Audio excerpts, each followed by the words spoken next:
We're about to jump in. When I discussed with Rabbi Kelman the plan for this course in Kohelet, um, it was before October 7th, and the world looked very different. Um, I'm not I will. We are committed to seeing this through and to the end of the Sefer without question. I'll tell you that every time I go through chapter by chapter and there are pieces of it, and in the context of today's world, I realize that Kohelet is a hard sefer to learn at this time. Yeah. Um, Particularly because not only because of its very depressing and kind of pessimistic mood, but also because he pulls in references and imagery and subjects and context that in today's world, right now, post October 7th, with Israel at war, it's not I wouldn't be necessarily choosing to talk about these things and to put them on the agenda. Um, and not even in terms of imagery, for whatever subject we were particularly discussing. However, um, we I are just must tell you that I found usually until October 7th, I thought that the Pilegesh Begiva was a horrible story. Oh, Yeah. is a horrible story. No, I think the Hamas beat them. Oh yeah, well that's a separate issue, but there's a lot to be said for what we learn at various times. But we're studying Kohelet, and we're not going to change course in the middle because we won't be able to go back to it at any particular time. And so as best we can, we're going to try to pull ourselves out of the world around us and immerse ourselves in the subject at hand, and try to do the best we can. And if references, nuances, subject matter, imagery of any kind within the context of the Sefer finds that it resonates in today's world right now in our emotional state of being in a way which is perhaps more uncomfortable than it would be in any other context. The best I can do is to apologize, but there really isn't a choice because Kohelet is what it is. It's a Sefer in Tanakh. We have no choice but as they say in the Gemara, Torah hi v'limud ani tzarich. It is Torah. It is part of Tanakh. We need to study it. Um, and that's part of our resilience is that life goes on and we continue our course of study. So I appreciate your tolerating my little segue introduction.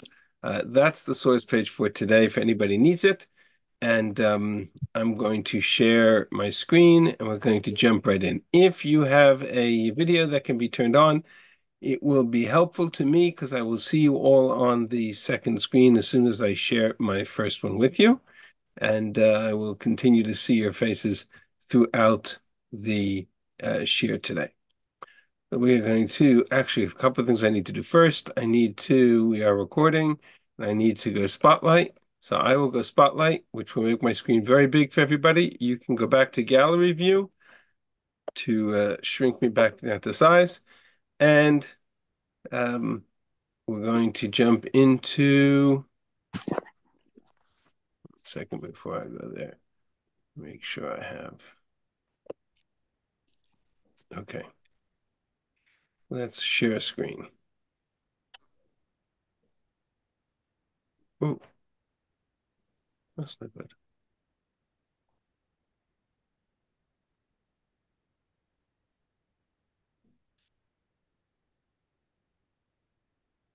Uh, um, 1 second.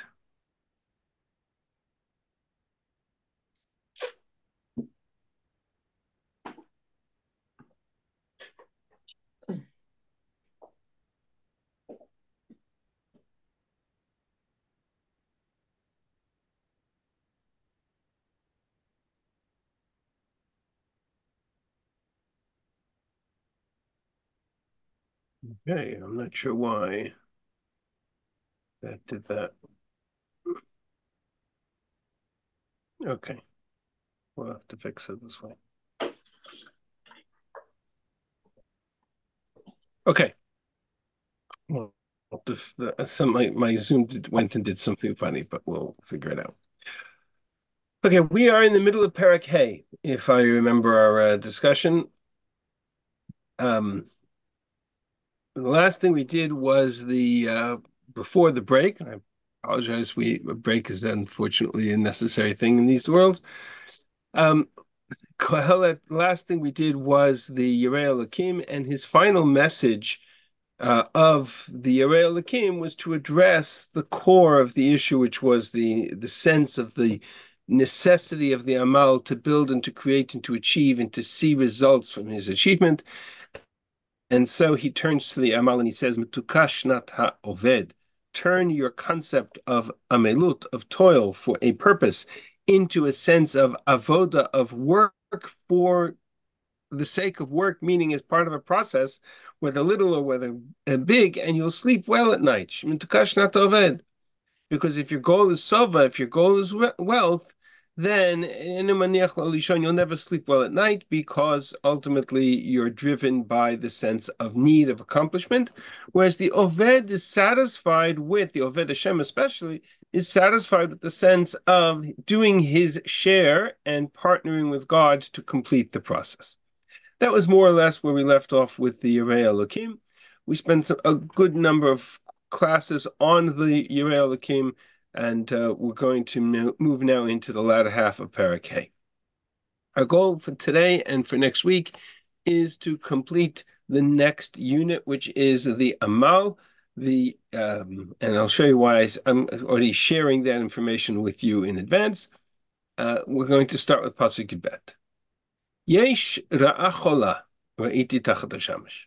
There is a sickening evil, a grievous evil that I have seen under the sun. Osher shamur leva'alav lira'ato. Wealth preserved for its owner to his own detriment, to his own harm. It's saved, it's preserved, shamur, and then it gets lost. Some misfortune. Ben, and then he has a son,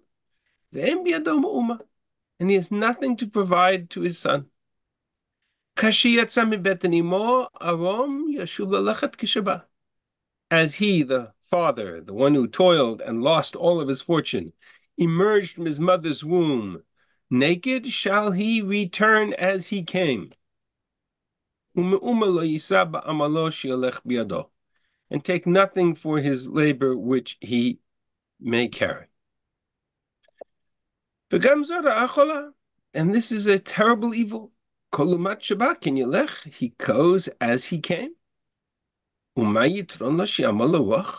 gain, what profit does he have for all of his toil in the wind?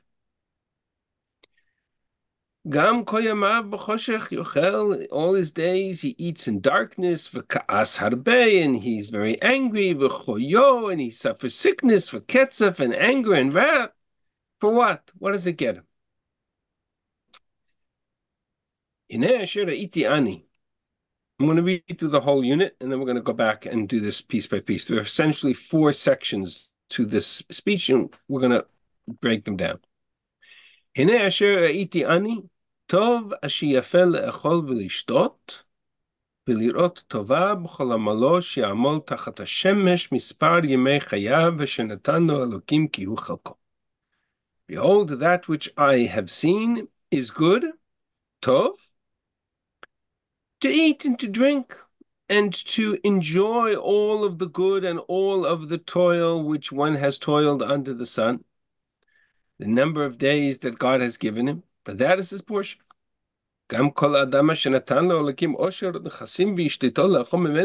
has enabled one to have riches and wealth and to give him the power to rule over it, and to enjoy his portion,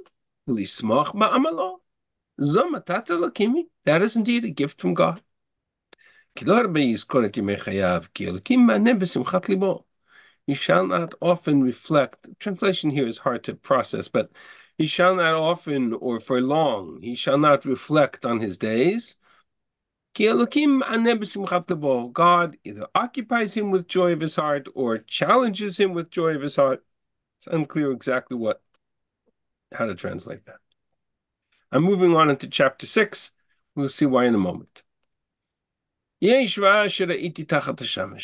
an evil I have seen under the sun, v'rabahi al ha'adam, and it is heavy on man.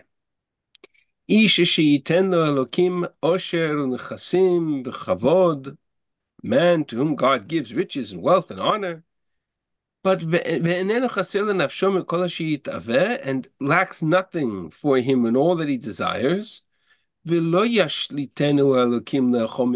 God does not give him the power to eat it, to enjoy it. It will all be enjoyed and taken by a foreigner, a stranger. This is vanity and evil. A person can father 100 children and live for many years. Many years, days of his, and many years of his life. And his soul is not filled with the good. Does not even have burial. I say that a stillborn is better than he. The stillborn comes in darkness and leaves in darkness. And his name is covered in darkness. He never saw the sun. Never knew the sun. That one has more rest than this one who toils under the sun for naught. He could live 1,000 years twice and fails to enjoy the good that he has accomplished. All goes to one place. All the labor of man is for his mouth, and yet the appetite is never satiated. What advantage has the wise over the fool? What does the poor man know to walk before the living? It is better to see the sight of the eyes than the wandering of desire. This is vanity and chasing wind. It's also unintelligible, so I'm not quite sure what to do with that, but we'll have to figure that one out. What has been given a name long ago, Adam, and it is known what man is. We cannot contend with he who is mightier than he. For there are many words that create vanity. Adam, what profit does man have? For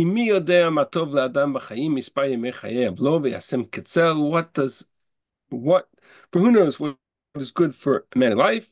All the days of his vain life, which he spends like a shadow. For who can tell a man what will be after him under the sun? These last 4 psukim from pasuk tet to the end really are almost unintelligible.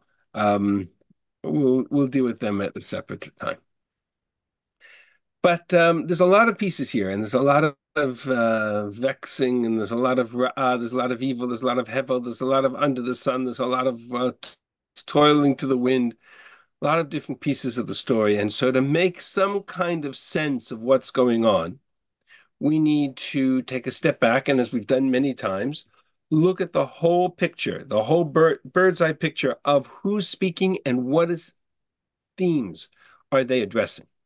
And in order to do that, especially because it spans 2 chapters, I have pulled this translation and this text into a single page, and that's on the source page that I shared with you a few moments ago. For anybody who didn't get it, we'll just do a quick paste. Actually, let me see if I can do that again. Quick paste. If anybody didn't get it, you can pull it up now. But I'm going to put it on the screen for you all. It's very small print right now. I'm going to zoom in a second, but I want you to see the whole picture. Okay, so I'll zoom in and we'll do it line by line, but I just want you to see the picture. So starting with chapter 5, verse 12. Yesh ra'a chola ra'iti tachat hashamesh. There is a grievous evil that I have seen under the sun.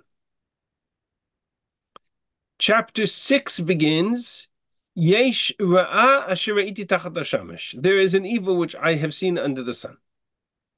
So there is a similar beginning to each of these two chapters, which tells me that on some level they are connected. And that's a very important piece because we're going to see them as one structured message or speech. On the other hand, Pasuk Yud Zayin, which I've indented slightly, begins in Asher Etiani Tov. Something's good in this world. Well, if something's good, and that contrasts to something evil, so then either we're in a different speech, meaning a different persona speaking, responding, or what I believe in this case is it's the same speaker, but there's an evil and there's a possible solution, it's a possible something positive that we can address. And so we'll have to see. We're going to look at this section here in the context of a problem and a possible solution. Okay. Then he has a new problem, which may be related to the solution we've just offered, and that will lead him to the end of this to this section. So, who is speaking, and what evidence do we have that that is the case? So, before we go any further, let me go back to Perek Vav in the text. This is the KOHELET online that I use. Let me go back to chapter 6, and let me just move a little bit into chapter 7 so that you can understand why this, I believe, is the end of a unit. If I move to the next chapter just for a moment, two things emerge. First, Perek Zayin, Pasuk Aleph begins, Tov Shem Mishemen Tov. I'm not even going to translate. I just want you to hear it. Okay? There's only one word I want you to hear, so I'm not even going to translate. Tov Shem Mishemen Tov, Yom HaMavet Yom Yibaldo. Tov Lelechad HaBeit Deva Milechad HaBeit Mishteh Bashu Sof Kol Adam B'chai Tenet Libo. Tov Kas Mischok Kibra Panim Yitav Lev. Tov Lishma Gavat Chacham. Tov Acharit Teva Mereshito. Tov Achochma Im Nachala. Okay? Clear enough? Chapter 7 is a completely different subject, a different style. Suddenly everything is good. Suddenly everything is positive. Who is speaking? What is he saying? Why is he saying it? We'll get to. That's piece number 1 that indicates that that's already a new unit. Piece number 2 is I want you to take a look at this letter. First letter of the first pasuk. And you'll notice right away that it is larger than the rest. Now, I can't, maybe I can. I don't know if, the problem with an online Mikrok, I'm waiting for Koren to produce an online version of the Koren Tanakh. If anybody has any connections to Koren, you can tell them that's what I am waiting for. But what I want to show you, you can only see in a printed Tanakh. So here's what I'm going to do. Let's see if this will work.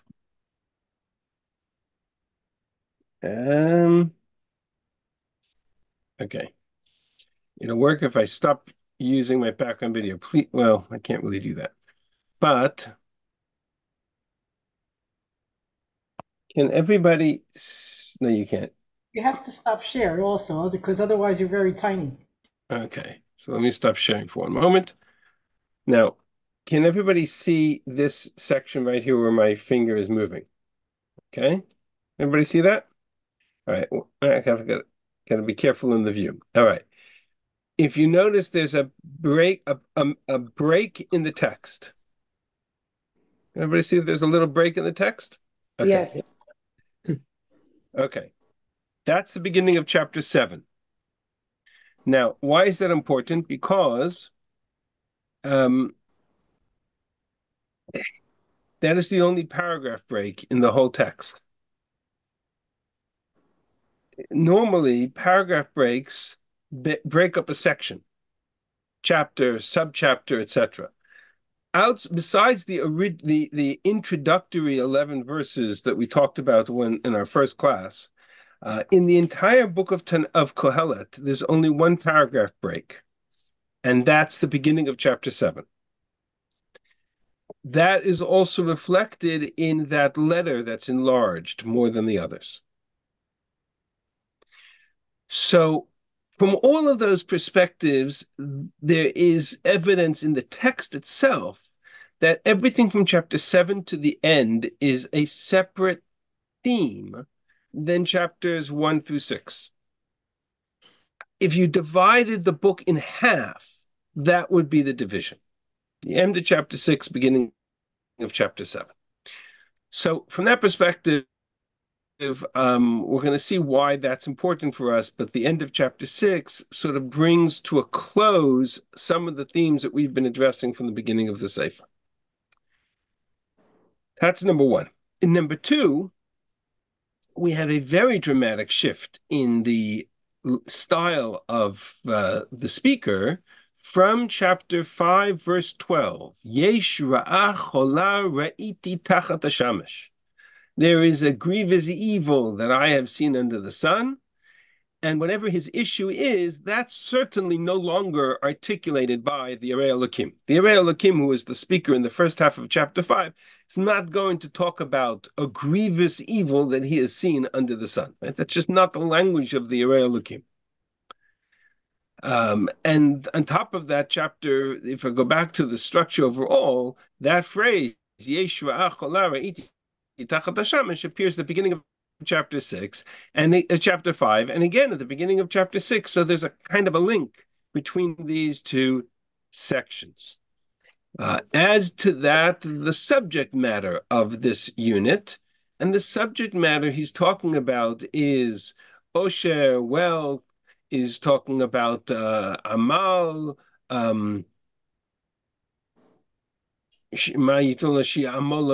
what benefit is there to toil to the wind? He's talking about wealth, he's talking about toiling, he's talking about losing that wealth, gaining that wealth. He raises the question of a child, an heir, a yoresh, which is a theme that Kohelet's been struggling with from the beginning of the book. So clearly from these vantage points, from perspectives, I think it's a safe bet to say that we have now returned to the world of the builder, the toiler, the amal, who's responding both to what the Nehenatan, back in chapter 3 said. We have to still go back to his world, as well as the Yarei Elokim in chapter 5 and what he was addressing. In addition, other evidence that we have that's kind of this is a closure point for the first half of the book has to do with the fact that if you remember, the text opened, let's go back to the beginning, the text opened with a whole description. Remember that that secular states of nature that we talked about in terms of what it symbolized for the book itself. We talked about the cycle of generations coming and going and man living and dying, the burial back to the earth, the cycle of the land itself. We talked about the cycle of the sun, Zarach Hashem Meshubah Shemesh, the sun rises, the sun sets, it goes back to where it started. What is a gain from it? We talked about the cycle of the wind, Holech al Darom Sovev al Tzafon, going around the world, north, south, and back again to north, turning around endlessly. And we talked about the river, the water. All the rivers that go into the sea is never filled. And we used that as a kind of a metaphor for the cycle of the whole book. If you remember back to our opening couple of classes. And that there is nothing new under the sun, meaning everything is this endless cycle that brings you back to the starting point and doesn't achieve anything. And that's the challenge that Kohelet articulates. And in several places in the book, he'll take that metaphor, come back to it, and see it as a symbol for where we're up to in the text, whether at a conclusion or not. And we see that very clearly in the chapters we have described. For example, if I go back to the end of chapter 6, you can see already some of the references to the cycles that we have encountered. So, for example, in chapter 5, Gam zora achola kolomat shaba ken yelech. Person comes, person goes.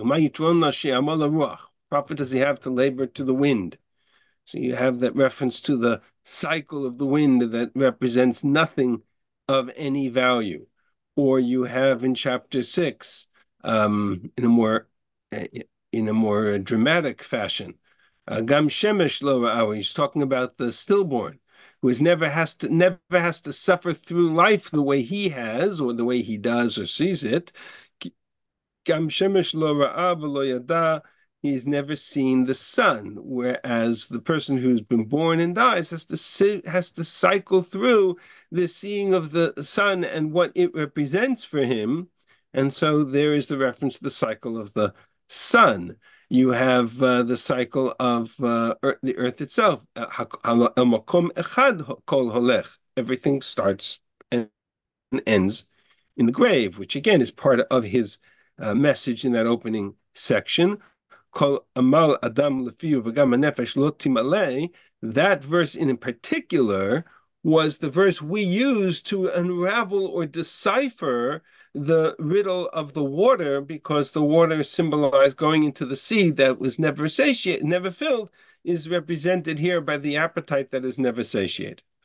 So all of these pieces of the original reference to the cycle that we talked about are in a sense coming to fruition and coming to some kind of recognition that we're back to where we started, which by in itself is cyclical, right? Meaning that the text has brought us back to where the text started. That's not necessarily a good thing, right? If you spend 6 chapters and you end up exactly with the same question you started with, it means you have achieved nothing in 6 chapters. Then that's exactly Kohelet's point. That is, what advantage has wisdom given us over the fool? What have we accomplished in all of this search for meaning? Ultimately, nothing, and that's part of his challenge. So chapter 6 is going to bring us back to some of the earlier points and some of the earlier perspectives, not necessarily in a good way. We're going to see why that is significant.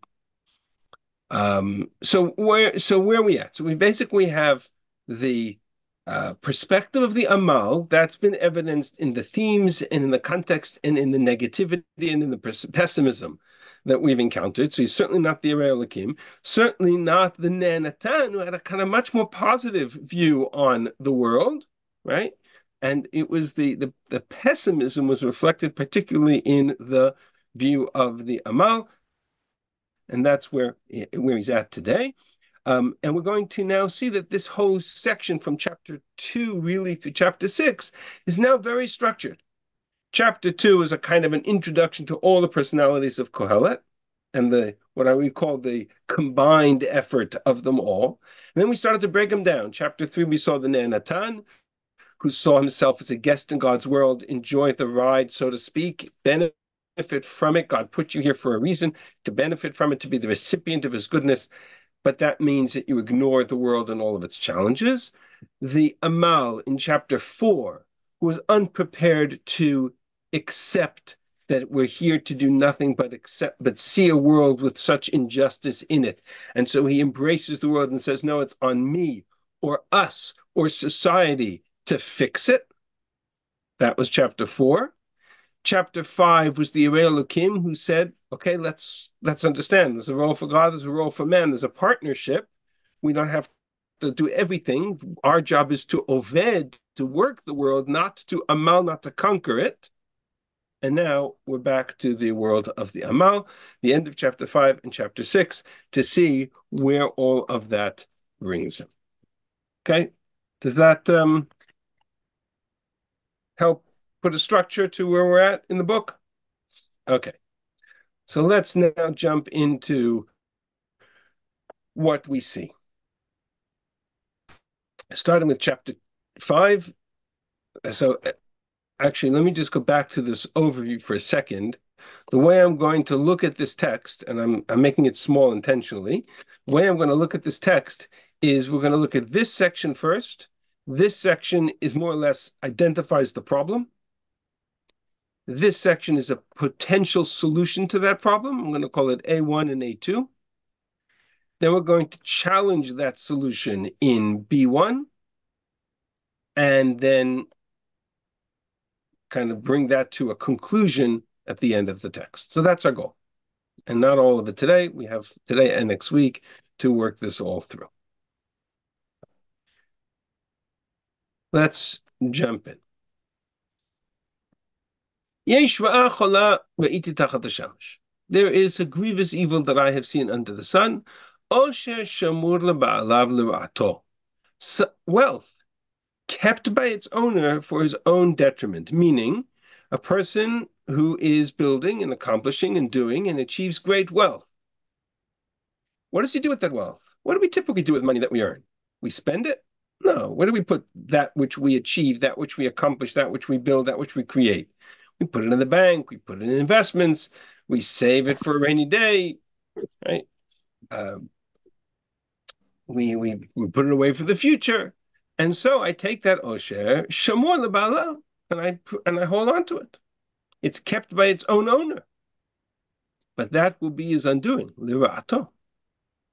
Why will that be his undoing? V'yavada oshrahu binyan ra. Because that will cause one day that wealth will perish by some misfortune. It's sitting in an investment, and that investment is about to crash.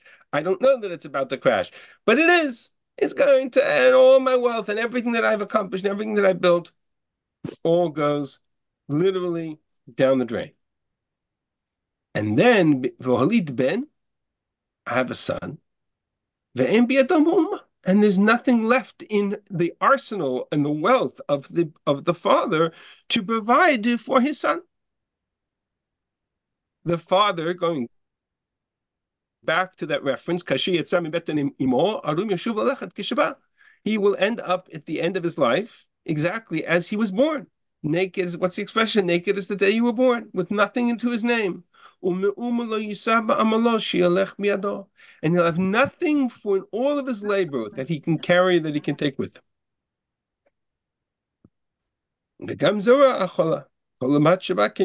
This is terrible, a terrible evil. He should come as he goes. And what profit does he gain with all of his labor to the wind? It'll all get lost, it'll all be destroyed.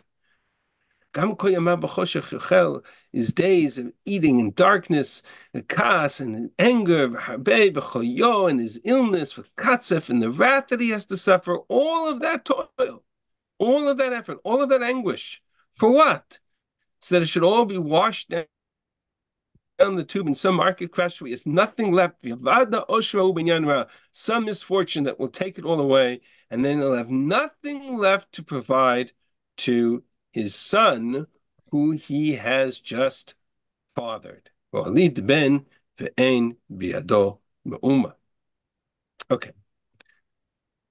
That's the problem. We'll get to the solution to this problem in a moment. But let's just focus on the problem itself. One thing that's very interesting that emerges from this reference in Pasuk Yud Gimel. What's vexing him? The riches that he has accomplished will perish by misfortune, and if he's father to son, he'll have nothing to give him. Now that, for us, especially for the Amal, is not an unfamiliar trope. We've seen him address this question before, in fact, several times. The relationship between his own accomplishments and the next generation. It's particularly important for the Amal. Why? The Nenatan is not worried by the question of the next generation, because his whole purpose is to be the recipient of God's goodness and bounty and world upon him. So whatever he accomplishes, whatever he eats, whatever he enjoys, God has given him. It's only about him. There's no conversation about a second generation that's of any relevance. Okay, so the Nenatan is not concerned about a second generation. The Elohim for sure doesn't address the question of the second generation as a negative.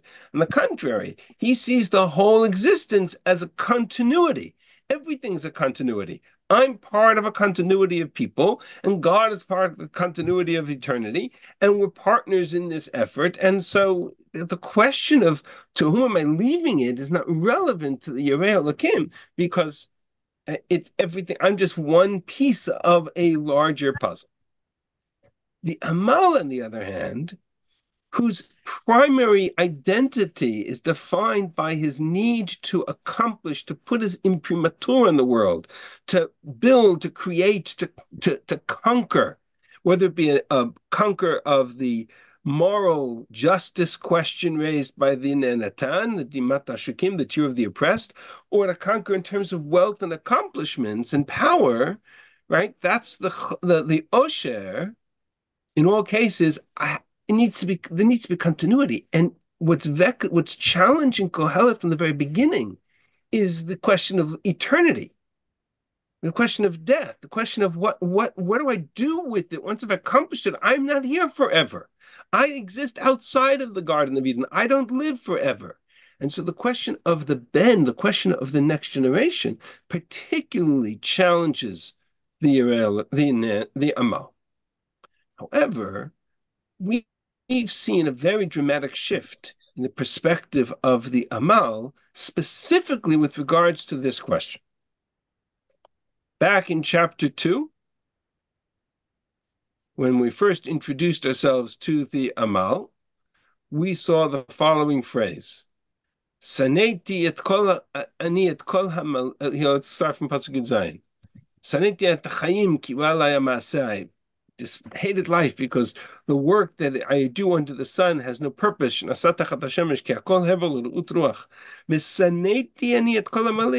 learned to despise, to hate my own toil. Why? Because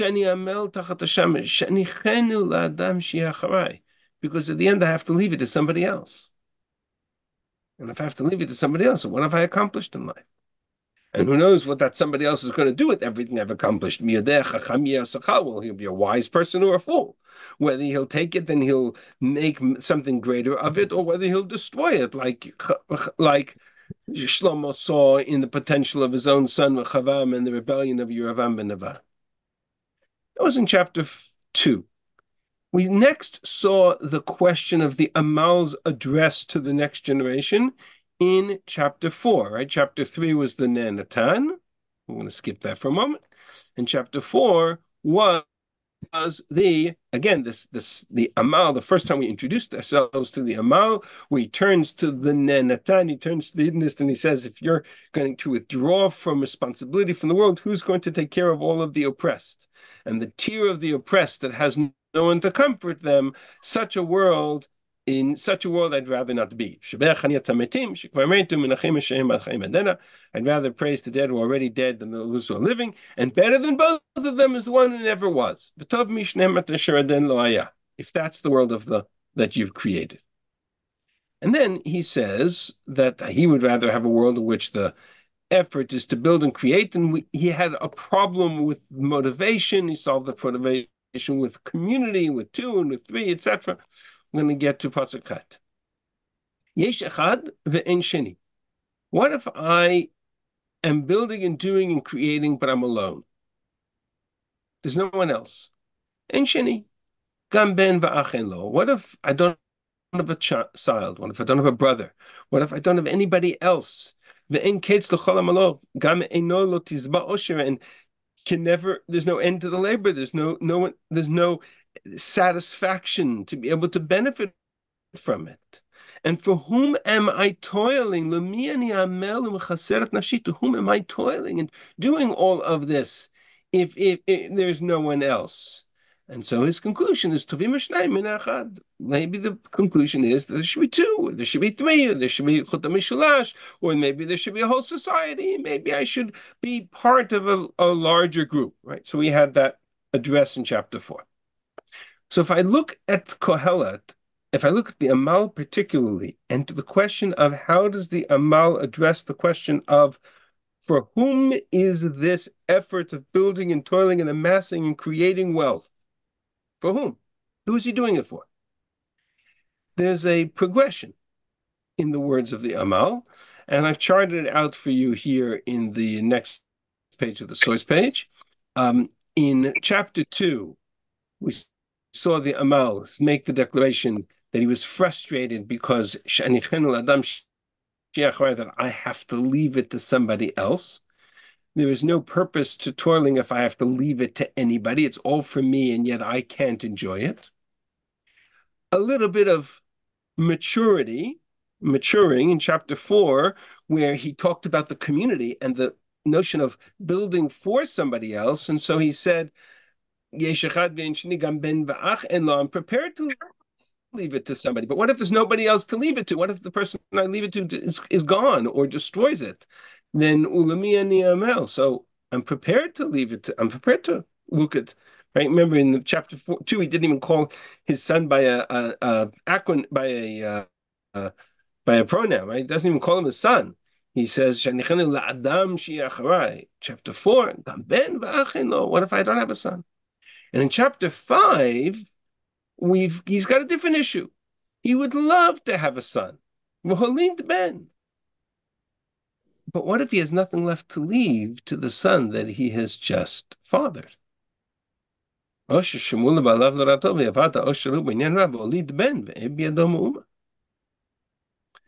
we went from wanting it all for himself and not even wanting to recognize that there's another human being in the world to an effort to try to create a continuity from one generation to the next, but that in itself is a challenge. To the fact that he's willing and he wants to be able to give, but now he has nothing left to give because now it's all gone, right? It's all destroyed. Now, again, right now he's identified a problem. He hasn't identified the solution to this problem, nor has he identified why this is a global problem other than a specific instance, right? Not everybody who invests their money in the stock market finds that it crashes at the end of the day. So we'll have to figure out what he does with that extrapolation on a global scale at the end of this unit. But for now, he's addressed this question, and we've seen this kind of maturity. Now, the maturity the Amal goes through is not arbitrary. It's not random. It's part of the story of the Amal. The Amal started in chapter 2, and we talked about Shlomo Amal's own world in that effort. The Amal started in chapter 2 in a kind of a very egocentric, self-contained world. I'm in the middle. It's all about me.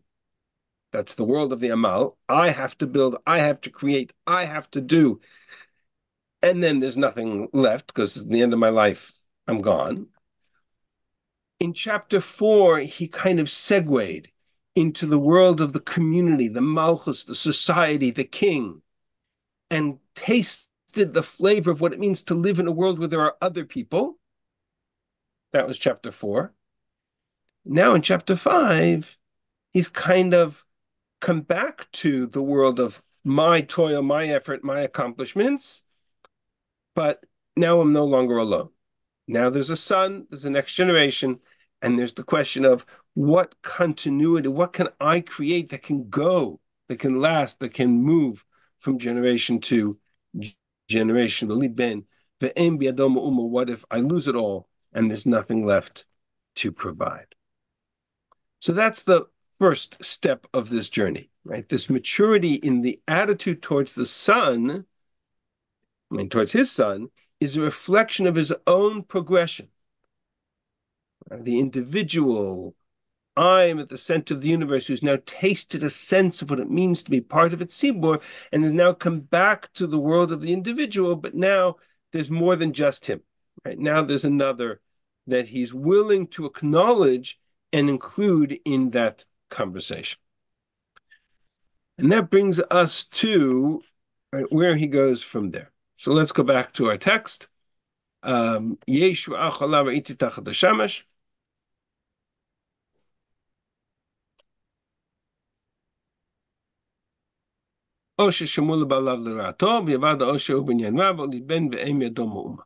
Previous evil under the sun, wealth is kept, is preserved, it's built upon, you save it for the future so that you can give it to the next generation, and yet there's always that risk that it'll all be lost before that generation has a chance to take of it.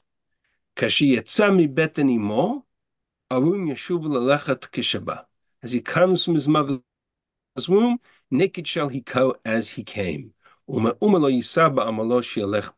nothing he can take with him. Kolumat Shabbat Kinyelech, as he came, so he shall go.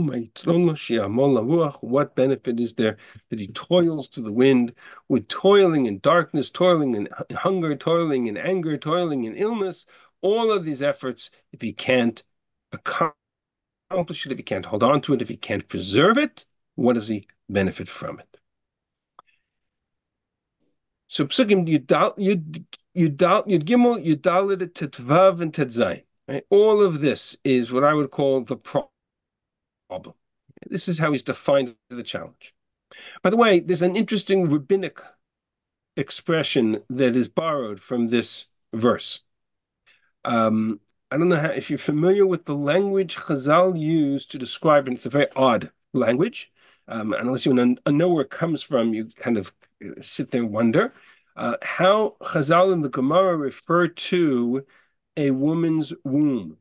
The womb in Chazal is referred to as the kever, the grave. It's an odd moment. Okay, it's an odd kind of reference. But the Chazal, when they talk about the laws, for example, of laws of family purity, of menstrual bleeding, they talk about ptichat kever, the opening of the grave. And I'll show you just as a quick reference. There's a Gemara that talks about the process of childbirth. And the Gemara is referring to the laws of Shabbos. Are you allowed to violate Shabbos for a person if they're ill? Yes. What if they say they don't need, or they say they do need? Is the question of pikuach nefesh subjective to the individual's state of being? So there, the Gemara says, Chaya, a woman in childbirth, kozman she'akever patuach, as long as the grave, or in this case the womb, is open, meaning she's in active labor, then you violate the Shabbos for her and whatever she needs, whether she thinks she needs it or not. Whereas nistama kever, when the womb is closed, meaning the birth is over, then if she says tzrichani, then the laws of Shabbos change. So interesting phraseology. It has ramifications, right? We'll talk about the notion of being born from the grave and returning to the grave. From dust we come, dust we go. Right? We are born from the womb when we turn to the earth. So Chazal referred to the womb as a kever, as a grave. And so there's a kind of a tchiyata metim, there's a kind of an image of this moment of the resurrection of the dead when you look at the process of childbirth. It's just a symbolic language that's fascinating in and of itself.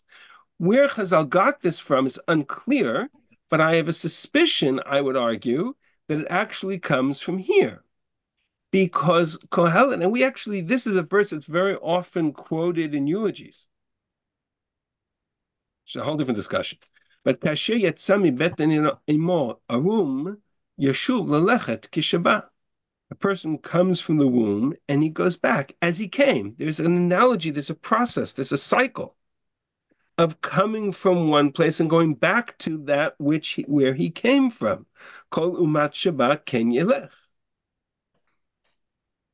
So there's that cycle of being born and dying in a kind of an arc of you are born, the expression arum, naked, with nothing to you, no clothes, no externals, no wealth, and you end up in the grave, says the pasuk, in the same way. Now, there's a certain philosophical context for a eulogy that when we talk about the good deeds that a person accomplishes that lasts forever, that's how we apply it in the context of a hesped.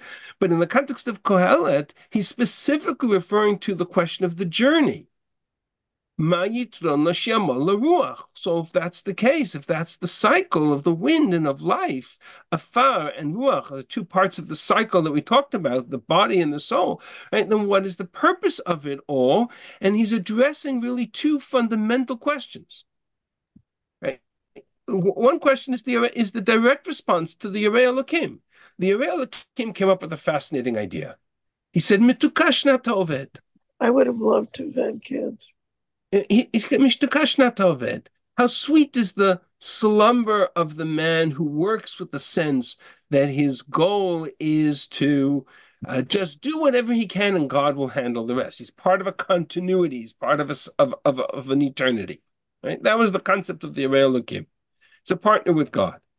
The Amal rejects that idea, returns us to the world of the Amal, which is toil for the sake of a goal-oriented, not process-oriented. And so he turns them and he says, if it's just for the sake of the journey, you don't accomplish anything. What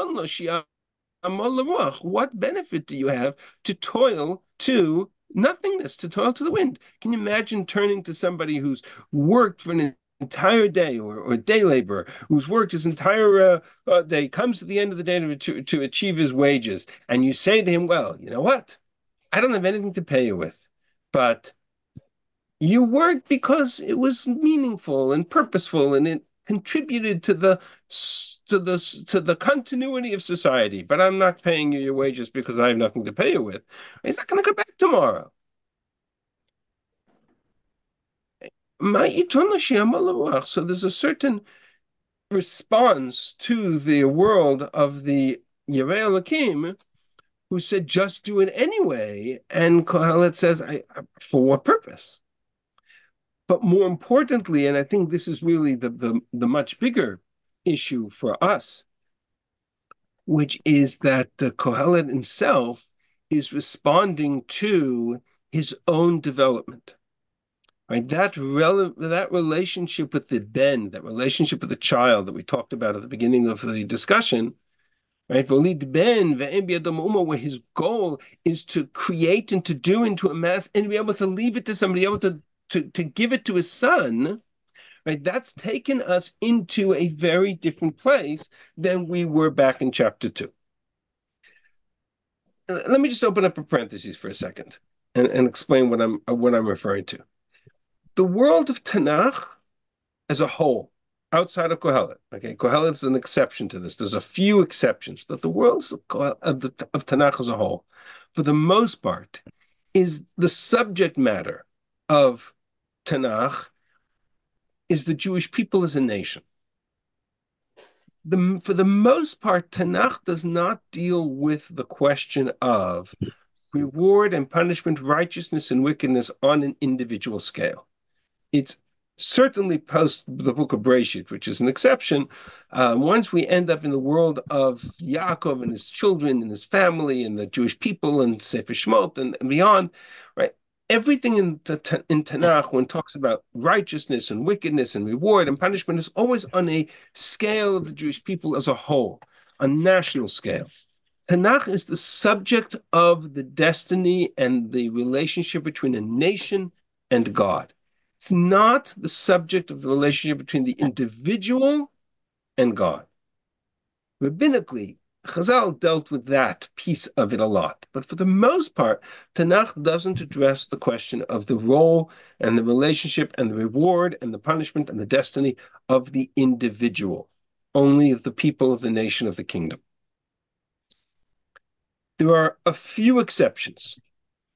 For example, the book of Job, which we've talked about before, right? The book of Eov. 37 chapters, Eov spends complaining bitterly in language which is very reminiscent of this piece of Kohelet. We'll talk about that next week, complaining bitterly of his own plight. And in the end of the book, chapter 37, chapter 38, and chapter 39, God says to him, stop looking at yourself, take a look at the world. Right? Because that's, again, the challenge that Tanakh deals with, is to say, don't look at yourself. You're part of a bigger picture, right? The mindset of the Arei Elokim, you're part of a bigger picture. You have to look at the bigger picture, look at the world, look at the beauty of the world, look at the harmony of the world, look at the world of nature, the world of the trees and the birds and the animals and the fish and this, and like, look how powerful it is. You're a tiny little speck. And ultimately, in the world of Kohelet, in the world of Eov, the solution to the world of Eov, I'm just going to pull that up for one moment. the solution to the world of when finally God comes to the conclusion of the entire book, and he says, "Okay, this is what it's all about." The conclusion is, "Vashem shavet shvut Eov." God returned all the fortunes of Eov and restored to him all that he had taken away from him. When? Mihitpalalo ba'ad ve'eu. Soloveitchik builds an entire book. Kol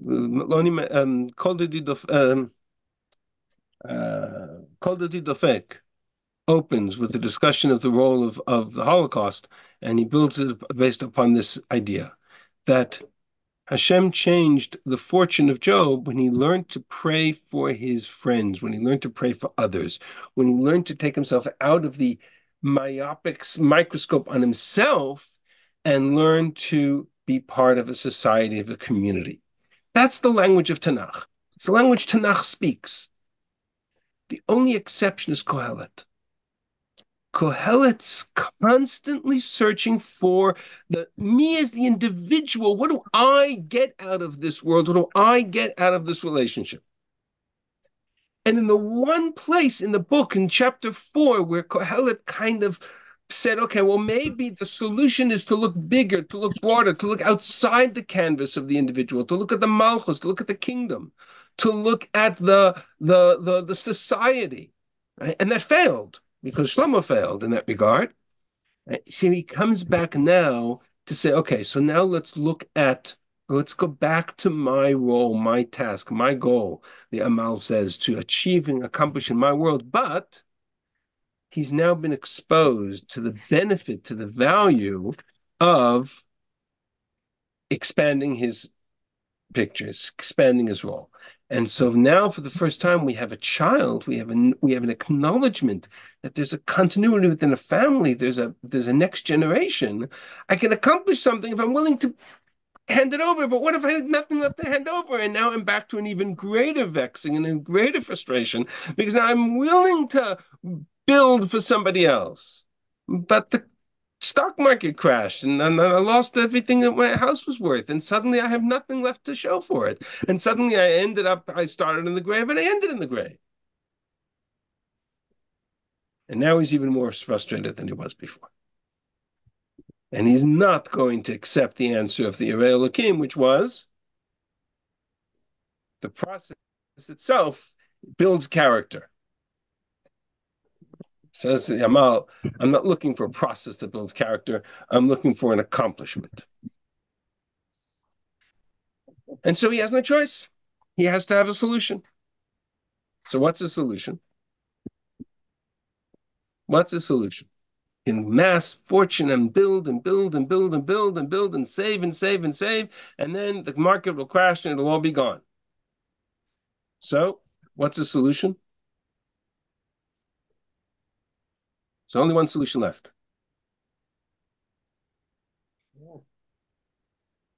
And benefit from it while you still have it, while you still can. And so we read the next 4 psukim. The moment I have tov, I have an alternative vision. I have a solution. What's my solution? Ashiyafeh lechol. Whoops. Sorry about that. Vilishtot, to eat and to drink. Viliot tova, and to see the good. Bechol amalo sheyamol tachat hashemesh, to see all of the good and the labor that he labors under the sun, the limited amount of years that God will give him. That's his portion.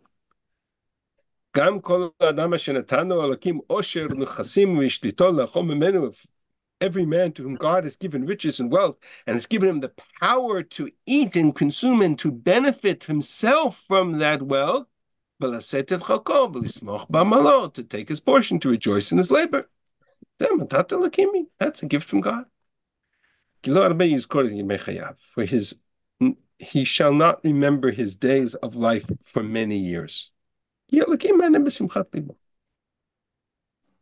what's the solution? It's an ingenious solution, which is solves all his problems. Consumerism. Enjoy it now. Enjoy it now. Solves all his problems. His problems started in chapter 2 because he was concerned that he would have to leave it to somebody else. He wouldn't be able to enjoy it.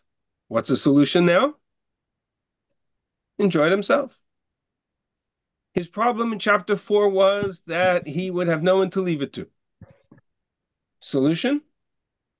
No problem. Don't leave it to anybody. Just consume it, finish it, enjoy it. His problem here is that he'll have a son, and by the time he has a son, by the time he has a continuity, by the time he has a second generation, everything that he's amassed and accomplished will all be gone. So what's the solution? Eat it while you have it. Simple solution. Only one problem. What's the only problem? We've seen this before. We saw exactly this, almost exactly this verse before. This is the Nehener. Correct. This is almost exactly what the Nehener said back in chapter 3. Almost. Not quite the same, but almost. I'll put them side by side. You'll see the difference. Here is the text in chapter 3, the Nehenatan in chapter 3, verse 13. And here is chapter 5. In chapter 3, Gam kol adam she'echal v'shata, person who eats and drinks, v'ra'at tov b'chol amalo, and enjoys good in all of his labor. Matat l'kimi, that's a gift from God. Who can bring one to see that which will be after him? You can't know what will come after death. And so, for now, your goal is to enjoy the gift from God. Enjoy what you have. Says the Amal in almost exactly the same language. To eat and to drink, and to see good in all of his toil. That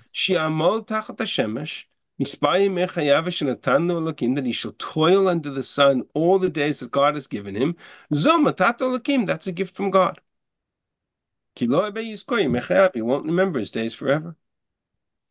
The two verses are almost identical. I would say if it wasn't for the broader context of this whole chapter, I could even argue maybe this is the Nehenatan speaking and not the Amal. But it doesn't work. And it doesn't work here because of the rest of the chapter. But there's also, in the middle, he inserts this phrase, what's a gift from God? To the Amal, to the Nehenatan, the gift from God is that which he eats and drinks. That which God gives us, the food, the drink, the wealth, the achievements, that is a gift from God. In chapter 5, what is a gift from God? What's matat elokim? To eat and to drink and to enjoy the benefit of this world? No, because it's not. Right? What's the benefit? What God has given him are his days.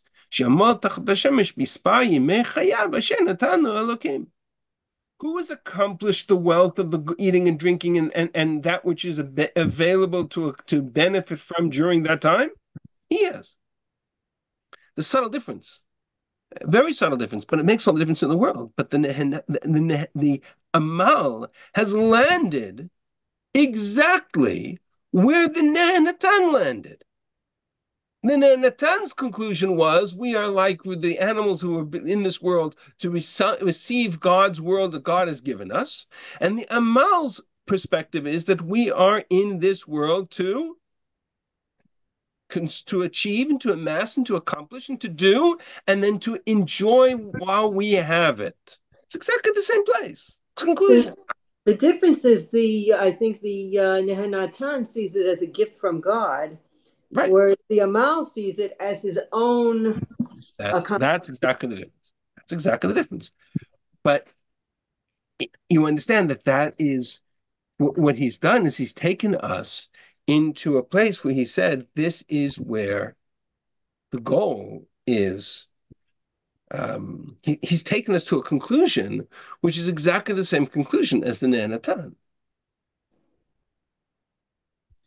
His conclusion is to eat and enjoy this world, not to benefit to anybody else, not to bequeath it to anybody else, not because there's nobody else to bequeath it to, or because he won't be there for it, or because then the wealth won't be there for it. So, you know what? We have no choice. consume it now. Okay, that's not a solution. You understand? That's not a solution. That doesn't help the Nenatan's argument. For the Amal's argument, for the Amal to turn around and say, well, there's only one conclusion after everything that I've done and said, after everything, or I've navigated the whole philosophy of the Amal, the only conclusion is that since it's all there to do something with, the only thing left to do with it is, okay, take it yourself. That puts you into the same place as the Amal, as the Nenatan. But in a sense, even worse, because he worked for it. He had to work hard for it. He had to work hard for it. It's not a gift from God. There's no other perspective. And essentially, he's written himself out of the agenda. If the whole purpose of the quest to understand the world was a quest to understand what I accomplish in this world by my philosophy is I need to build and to create and to do and to have achieved something. And if my conclusion is that there is no lasting conclusion beyond the grave, that it's only the here and now, I have not answered the question with which Kohelet has sought this entire sequence, which is meaning beyond the grave, to understand life in the shadow of death. So this conclusion where he's basically adopted the worldview of the Nenatan is very problematic for us. And it's problematic for Kohelet. He's going to reject it in the next chapter. Right? He's going to reject it right away. A person can be given all these riches and wealth and honor, and he lacks nothing for his desires. What if I don't even get to eat it? What if it's all gone before I get to benefit from it? What if I can't even implement the Nenatan's worldview? And now I'm back to where I started. So now I'm in trouble. So he's going to find himself in a loop. And that loop is going to essentially write him out of the script. And that's where we're going to end up. One more piece of this I want to look at next week, which is the rest of chapter 6. And then I'll kind of do a quick summary of where we're at in the text overall.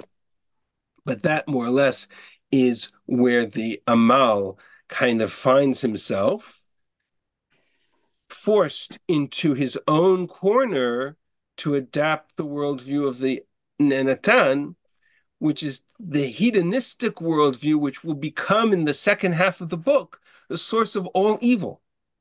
The Nenatan will be replaced by the Russia in the worldview of the rest of the book of Tanakh, of Kohelet. And so this becomes very problematic for himself or as a text, and we will explore the rest of it, how he navigates from this kind of very self-centered world into the end of chapter 6, we will, B'ezrat Hashem, look at next week. So with that, I will stop, and if there are any questions, I will take them. Thank you very much. Thank you very much. Somebody Thank had a you, question. Rabbi. My pleasure. Somebody put a question on the chat. Is the origin of eat, drinking, be merry, for tomorrow we die from here? No, it's actually from Isaiah. It's actually from Yeshayahu, who describes the mindset of the people of Yerushalayim the night before Sancher was going to breach the walls. And there he uses the perspective of Achol v'shato ki machar namut. Eat and drink, for tomorrow we die. Exact reference in Yeshayahu I can look up for you. I don't have it, but it's actually from Yeshayahu. Rabbi, Yeah. I think we have a modern day problem similar to the eat, drink, and be merry in the new thought of individuals, individualism. It's mine, it's, I go after it. And society today, sometimes we forget community and no question. That I would say that's exactly the conflict between the worldview of the Amal and the worldview of the Re'el Elokim. To the Amal, it's all about what I do, what I create, and who's going to benefit from it. And so if Individualism. it's for somebody else or if it's for me, and if his conclusion is that it's for me, then that's not a conclusion, and so he's out of the conversation. Whereas the Arei Elokim's perspective is no, on the contrary, do it for greater good, do it for society as a whole. So yes, I think that is very much a reflection of this tension. Would the Sefer Kohelet have been different if Shlomo HaMelech had had a good insurance agent? Insurance didn't exist in those days, but maybe that's why it was invented. Rabbi, Yes. a couple of things. When he says that all the usher can't be stored because it can be taken away, isn't that more of a complaint about God than a complaint about people? In other words, for every bad investment you have far more pestilence, war, hurricanes, tsunamis, and that's that the unstable world, especially in those times, was nature more than it was man. So that's one. You can't store it because you don't know when the plague of locusts is going to come. When there's going to be a war that originates somewhere, in Mesopotamia or wherever. So that's it's a complaint against God more than against people. That's one. And the Nehenatan and the Amal isn't working a little bit to have more. One just seems to be like, okay, whatever I get, almost like manna from heaven. I think it's the Amal is here is a more sophisticated person who says, you know what, I can have 2 beers if for the next week I save and invest a little bit, not for the next 20 years, but for the next week. Let me answer the second question first. Write it down, park it. Let's come back to it next week because we're not finished. He has to still get to chapter 6, and I think he's going to address that question in chapter 6. As far as your first point goes, I would argue in the world of Tanakh, I don't think they considered natural catastrophes to be God's evil in the world. I think that if you look at the phraseology of the issues that they present in Tanakh, natural challenges are natural challenges, but the evil that man creates or the evil of, when God brings down, the critique of God is always on the domain of righteousness and suffering, but not in the context of natural disasters, but rather in the context of man suffering at the hands of another man, or God allowing that to happen. So I'm not sure that is that fits a biblical perspective as much as if it's a modern perspective. I have to think about that one. Okay, that's fair enough. And when you talked about that little page break, with that's isn't that from the Masoretes? In other words, we don't know how the person who wrote it down after Moses or after Solomon organized it. So that's already somebody's idea of where the chapters, where things differ, and to put it in. It wasn't, unless we can trace it to Solomon. No, I'm not imposed. Suggesting or implying that the that the division is attributed to Shlomo any more than I'm attributing the chapter division to Shlomo.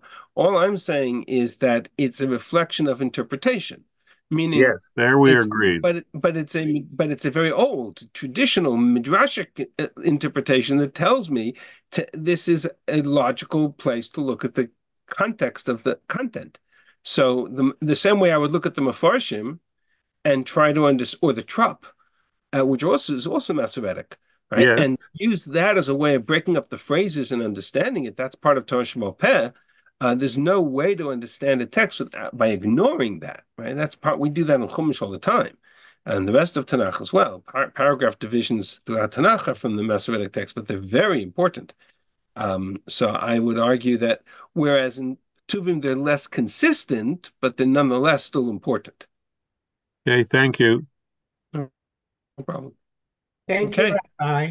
You're welcome, everybody. Have a wonderful week. We'll see you all next week. Please stay safe. Thank you. Thank you very much. Thank you.